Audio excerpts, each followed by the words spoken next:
Ada 5 perkara yang kalau kalian dikasih bala dengan 5 perkara ini berat sekali. Ketika transaksi manusia penuh dengan kezaliman di sana, mengurangi timbangan, mengurangi takaran, penipuan di mana-mana.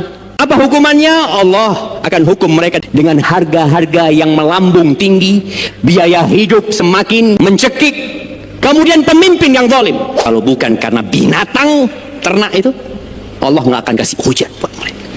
Tapi apabila kita mengkhianati perjanjian kita sama Allah Azza wa Jalla, Allah yang akan bikin musuh nguasain. Allah. Bismillahirrahmanirrahim. Ana akan membacakan sebuah hadis yang diriwayatkan Ibnu Majah dari Abdullah ibn Umar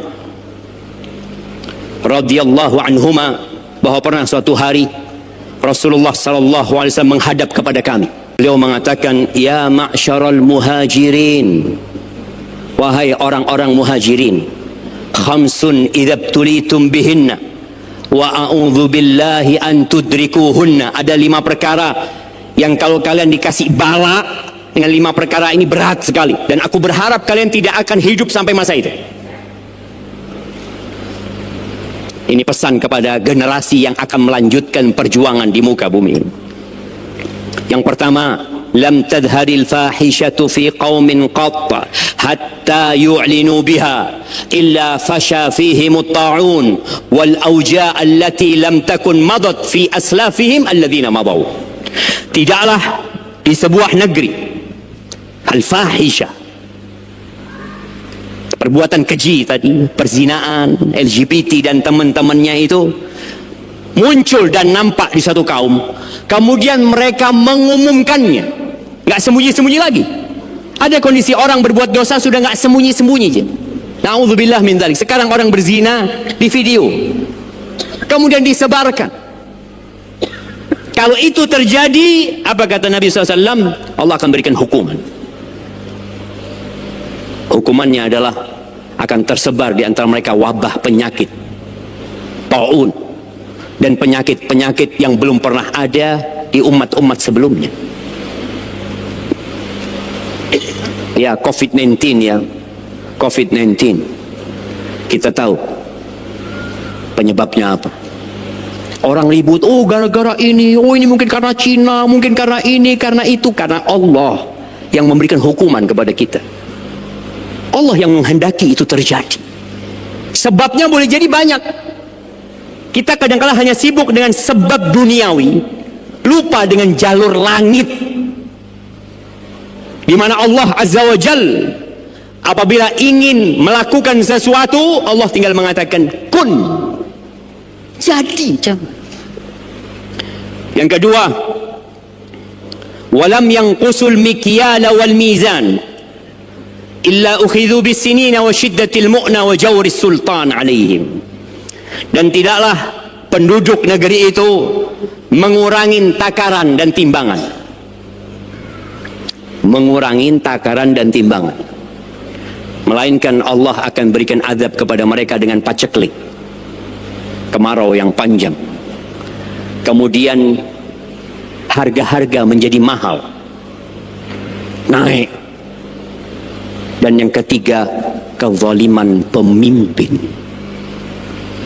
Bayangin ya, ternyata pemimpin yang zalim itu hukuman dari Allah. Atas apa? Atas dosa-dosa kita. Kita kadang-kala berpikir, oh pemimpinnya zalim. Engkau nggak zalim. Engkau sudah baik. Coba tanyakan kepada kita. Karena jelas Nabi alaihi salatu wasallam menyebutkan ketika transaksi manusia penuh dengan kezaliman di sana, mengurangi timbangan, mengurangi takaran, penipuan di mana-mana.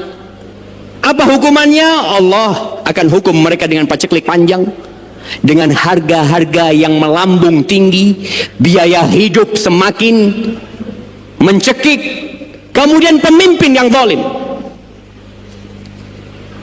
Itu karena kita. Makanya Nabi alaihi salatu wasallam, subhanallah ya, kita mendoakan pemimpin-pemimpin kita, khususnya Bapak Presiden kita Prabowo ya. Semoga beliau dengan kabinet barunya, dengan kabinet merah putih itu, diberi taufik oleh Allah Azza wa Jalla agar rakyat Indonesia benar-benar merasakan keadilan sosial. Karena itu menjadi amanat rakyat. Tapi ketahuilah tadi, terkadang penyebab terjadi kezaliman itu kita sendiri. Nabi SAW pernah menyampaikan satalqauna atharah. Kalian kelak akan mendapatin atharah. Atharah ini pilih kasih lah dari pihak pemimpin, dari pihak pemerintah umpamanya kepada rakyatnya yang mungkin tidak semua merasakan keadilan sosial. Para sahabat tanya kepada Nabi SAW, terus apa sikap kita menghadapi kondisi seperti itu? A'tuhum haqqahum. Kalian berikan hak pemimpin kalian. Ini perintah Nabi SAW. Kita disuruh memberikan hak pemimpin kita. Terus bagaimana dengan hak kita yang tidak diberikan? Kata Nabi SAW, wasalullah alladzi lakum. Kalian berdoa minta kepada Allah hak-hak kalian. Subhanallah. Kita kalau minta sama makhluk itu secara tabiat bakhil. Tapi Allah Azza wa Jal Karim. Jadi tatkala kita tidak mendapatkan hak kita, apa yang harus kita lakukan? Ya kita taat. Terus bagaimana dengan hak-hak kita? Allah Rabbul Alamin. Allah punya segalanya, jemaah. Kenapa kita jarang berdoa memohon kepada Allah Azza wa Jalla? Berikan hak mereka. Apa hak mereka? Patuh, doakan mereka, taat sama mereka. Terus kita berbuat baik. Jangan sampai kita melakukan kezaliman di rumah kita, melakukan kezaliman di tempat kerja kita, kezaliman di transaksi kita.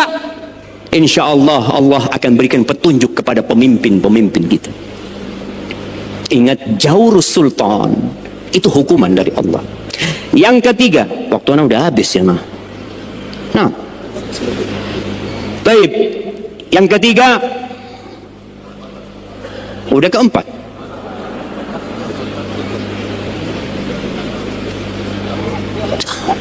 Alhamdulillah. Memang kenapa orang kalau ngajar itu perlu evaluasi? Karena kadangkala mungkin ustadznya salah menyampaikan, mungkin muridnya salah mendengar. Ana izin minum dulu.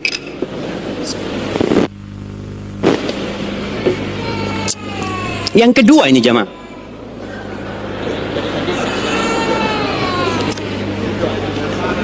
yang barusan ana sampaikan itu yang kedua, betul? Oke, alhamdulillah, sepakat kita ya. Sekarang yang ketiga. Walam yamna'u zakat amwalihim illa muni'ul qatra minas sama walaula al-bahaim lam yumtaru.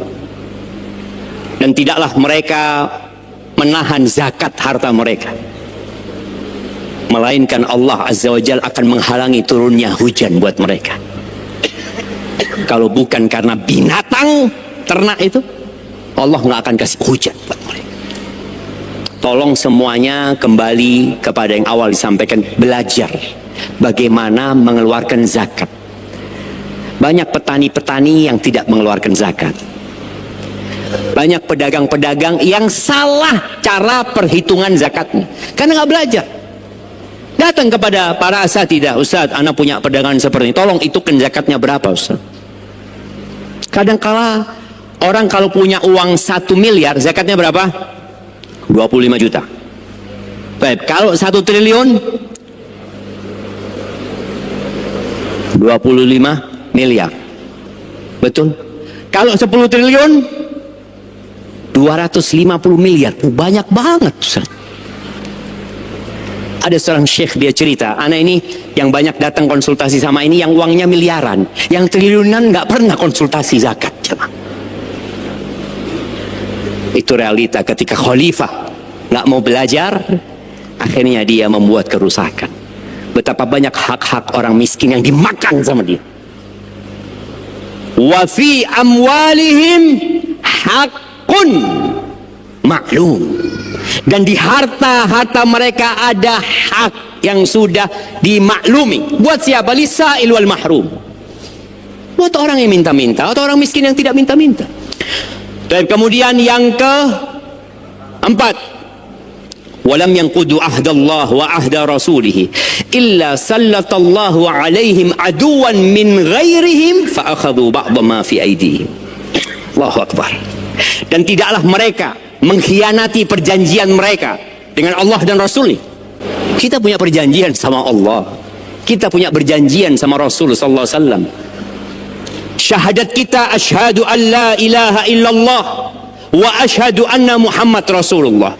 Ada konsekuensi ucapan la ilaha illallah dan ada konsekuensi dari ucapan antum Muhammad Rasulullah sallallahu alaihi wasallam. Dijalankan enggak?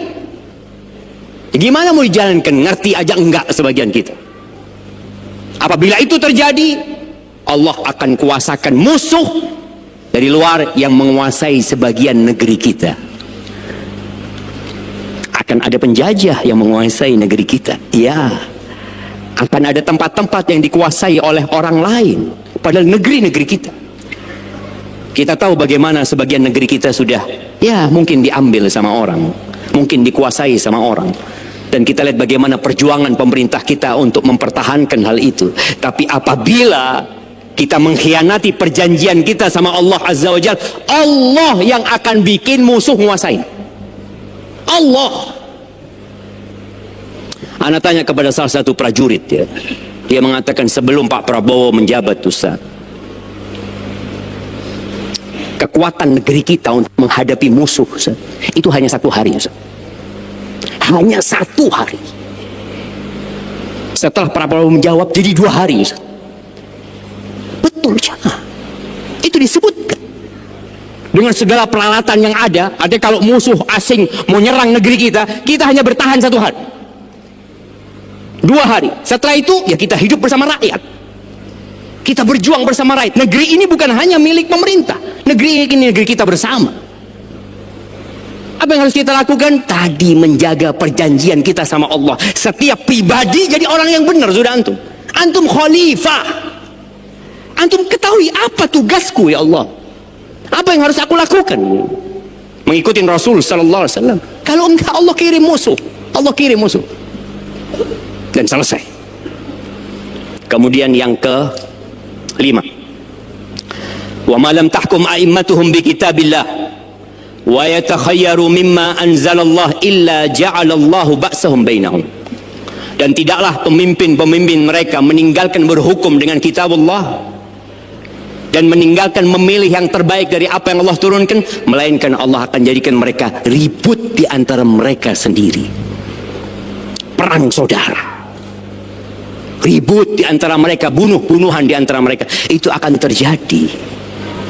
Maka sebagai khalifah, siapapun, ya, ingat, siapapun antum, apapun jabatan antum, fahami antum khalifah. Tugas-tugas antum menegakkan perintah Allah, menjalankan aturan Allah. Dan ketahuilah, Allah sudah utus Rasulnya Nabi Muhammad SAW, dan ditutup, nggak ada Nabi setelah beliau alaihissalam. Dan Allah turunkan kitabnya Al-Quran, dan tidak ada revisi untuk Al-Quran sampai hari kiamat. Aturan ini aturan yang relevan dimanapun, kapanpun, dan oleh siapapun. Tinggal kita bagaimana belajar mengkaji agama kita agar kita bisa menjalankan tugas-tugas kita sebagai khalifah.